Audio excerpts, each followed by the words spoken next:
and welcome to Modelling Misadventures. And in today's video, I'm on to part 15 of the Lancaster bomber. So a quick look at the magazine, and in this issue, the rest bunk and some other details. Okay, and then the articles, Lancaster PA 474, and then the Red Eagle squadrons, American fighter pilots. Now this is where the model's currently at, and these are the parts that we've got for this issue. Now this is a rest bed, in case anyone got injured and they could have a lie down. And then we've got some tanks of various sorts. And again, these have been very nicely painted. Then we've got this thing, which I don't know what that is yet.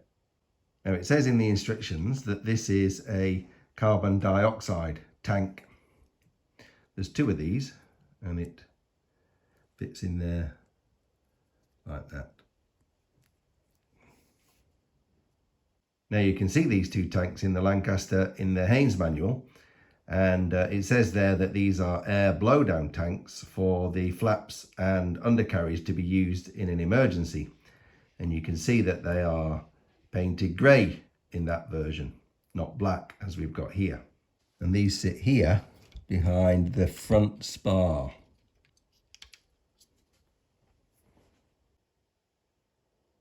Now on the Lancaster in the Haynes manual, you can see that there are some red units underneath here, which we don't have on this model. So I don't know what they were. Now this bit in the instructions is just referred to as a detail. But when you put it in place in here, it's actually part of the hydraulic system. This is a hydraulic reservoir, and it's actually connected up to this. And you can see it sitting there in this picture from the Haynes manual, and it looks like those things need to be connected up with some pipes. Now this upright pole goes in here, a handrail I suppose, and a support. And again, if you look at the picture in the Haynes manual, you can just see it there on the edge of that photo.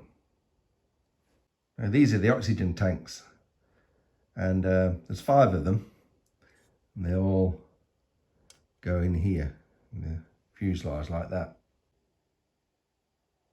Now I couldn't find a picture of these oxygen tanks in place on a Lancaster, but I did find some pictures of the tanks themselves, and they look quite realistic. And I did find another picture where one was painted orange, so I'm assuming that these are actually not bad.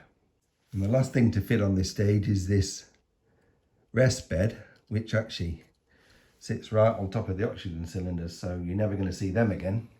And there's a picture of the rest bed in the real Lancaster. So again, it's all very authentic and realistic, this. So having this stand here that I showed in the last episode has been really helpful for fitting these parts. You don't need to hold the model. You can press down on it. It's not going to damage anything underneath.